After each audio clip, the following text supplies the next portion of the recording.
Welcome to Kenton Teaches. Enjoy the video.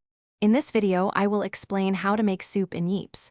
To begin your culinary adventure, locate a cooking pot, which is essential for all soup creations. Simply approach the pot and interact with it to open the cooking interface. You will then be able to add your chosen ingredients.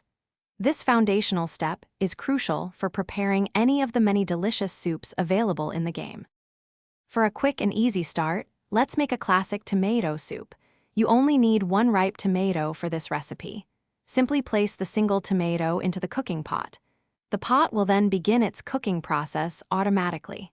After a short moment, your delicious, warm tomato soup will be ready to collect. It's a perfect first dish to master in your Yeeps kitchen. Next, let's prepare a comforting chicken noodle soup, a favorite for many. You will need two specific items, one piece of raw chicken and one serving of noodles. Place both of these ingredients into the cooking pot together.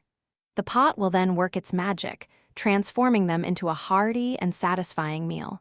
In just a few moments, your flavorful chicken noodle soup will be ready to enjoy. Now that you understand the basics, it's time to explore more soup varieties. For a delicious ramen, simply combine one portion of noodles and one egg in the pot. If you prefer something more substantial, try mixing one cooked steak and one potato to create a rich beef stew. The possibilities are vast, so feel free to experiment with various ingredients to discover your own unique soup recipes. Thanks for watching. Please subscribe if this video was helpful.